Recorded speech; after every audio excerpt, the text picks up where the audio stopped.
Good morning সবাইকে। আজকে আবার চলে এসেছি। আজকে হবে স্পেশাল ঘুগনি। তোমাদের চিন্তা কিসের, রূপাস কুকিং স্টুডিও আছে না, সব রান্না শিখিয়ে দেবে। চলো, কড়াই গরম হয়ে গেছে, প্রথমে তেল দিয়ে দিই। তাতে একে একে শুকনো লঙ্কা, গোটা সাদা জিরে, কুচনো রসুন আর পেঁয়াজ, আর দিয়েছি স্বাদ মতো কাঁচা লঙ্কা। ভালো করে নেড়ে চেড়ে নিচ্ছি। দোল মানে স্পেশাল রেসিপি, তো দোলের দিন সকালে ঘুগনি পরোটা ছাড়া জমেই না সকালটা। একটু হালকা নাড়াচাড়া করার পর তাতে 4টে মিডিয়াম সাইজের আলু দিয়েছি আর 2টো ছোট টমেটো দিয়েছি। এইবার মশলা দেওয়ার পালা। দিয়েছি ধনে গুঁড়ো, জিরে গুঁড়ো আর শুকনো লঙ্কা। ভালো করে মশলাগুলো মিশিয়ে নিচ্ছি। ভালোভাবে মশলা মিশিয়ে নিয়ে এবার একটু জল দিয়ে দিচ্ছি যাতে মশলাটা কষে যায়। তারপর দিয়েছি গুঁড়ো হলুদ।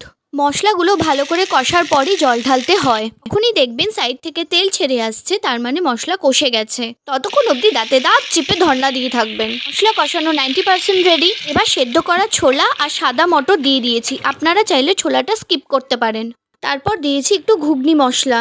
জল দিয়ে ভালো করে চারিদিকে ঘুরিয়ে দিয়েছি। ফুট ধরে আসলে, একটু শুকিয়ে আসলেই আমরা নামিয়ে নিচ্ছি। দেখেছেন কি সুন্দর লাগছে? অপেক্ষা করছে। টাটা। ও হ্যাঁ, লাইক, কমেন্ট, শেয়ার, সাবস্ক্রাইব অবশ্যই করে জানাবে কিন্তু কমেন্টে।